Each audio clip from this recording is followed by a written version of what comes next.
Anda kembali menyaksikan Kompas Petang. Saudara penerima SP3 kasus jasa Jokowi Egy Sujana minta proses hukum pelaporannya ke Polda Metro Jaya terhadap Roy Suryo tetap berjalan. Egy mengaku tersinggung dituding pengkhianat oleh Roy Suryo karena menemui Jokowi di Solo. Ditemui di Barreskrim Polri Rabu siang, Egy Sujana menyinggung kembali soal laporannya ke Polda Metro Jaya terkait dugaan fitnah dan pencemaran nama baik oleh Roy Suryo. Egy dan Damai Lubis sebelumnya melaporkan Roy Suryo dan Ahmad Kozinudin karena merasa disindir oleh ucapan Roy soal kehilangan 2 tuyul. Egy bilang Roy harus menjelaskan maksud kalimat membeli sehingga tidak termasuk dalam fitnah dan pencemaran nama baik. Egy juga bilang membuka kesempatan jika pihak Roy ingin meminta maaf, namun ia pastikan hukum berjalan terus. Pengkhianat telah membeli. Ada diksi kata membeli.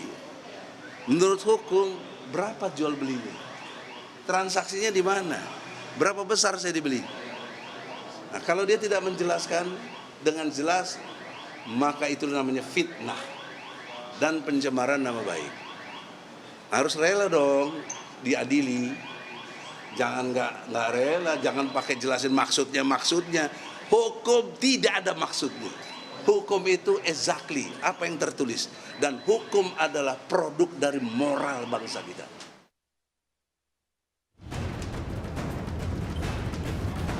RJ ini pasal 79 tadi, ayat 5 dinyatakan harus mendapatkan penetapan pengadilan.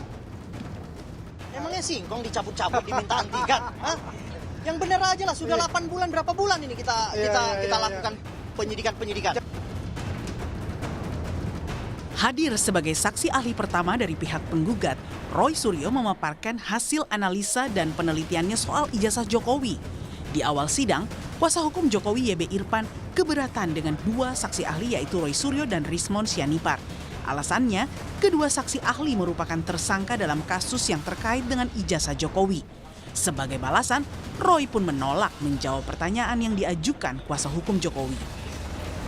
Apakah saudara pernah untuk melakukan wawancara terhadap dekan Fakultas Kehutanan?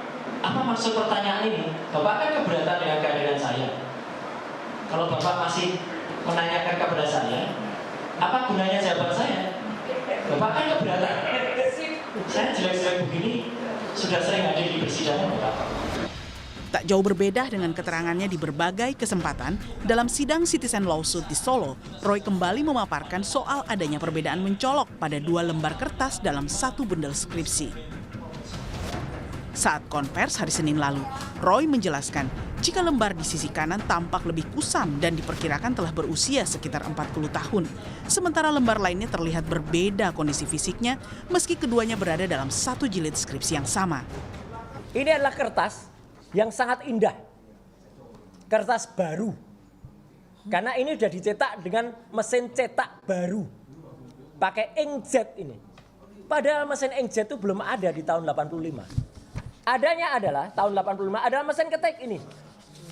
Teman-teman bisa lihat, kertasnya saja beda. Kertas sebelah kanan sudah kusem atau belawus dalam bahasa daerah. Kertas sebelah kiri masih tampak baru. Dan itu deskripsi yang sama, logis tidak? Selain memaparkan temuan mereka terkait ijazah Jokowi, pihak Roy yang didukung ex-Wakapolri Komjen Purnawirawan Ugroseno kembali mendesak polisi untuk mencabut laporan Jokowi soal dugaan fitnah kepada Roy, Rismond, dan Tifa. Hal ini sebagai buntut dari SP3 yang dikeluarkan untuk Egy Sujana dan Damai Lubis. Perbuatan pencemaran nama baik dan fitnah karena sudah diarahkan ke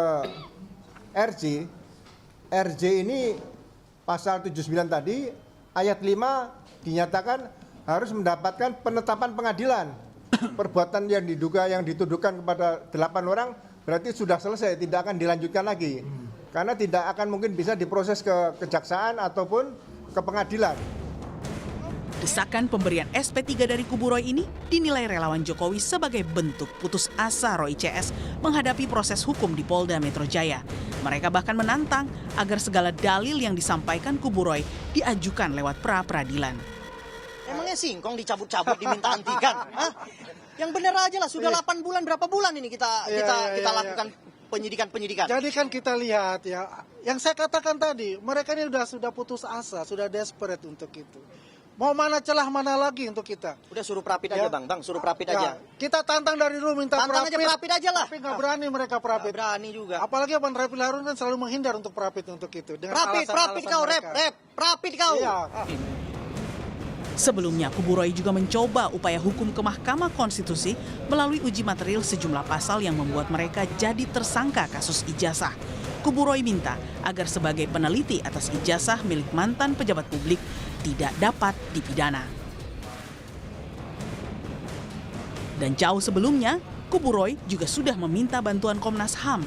Mereka bilang ada sejumlah pelanggaran HAM dalam penanganan kasus ijazah di Polda Metro Jaya, seperti penetapan tersangka serta pelimpahan perkara yang dinilai sangat bermasalah, serta pasal-pasal yang dikenakan pada Roy CS yang dinilainya tidak layak. Tim Liputan Kompas TV.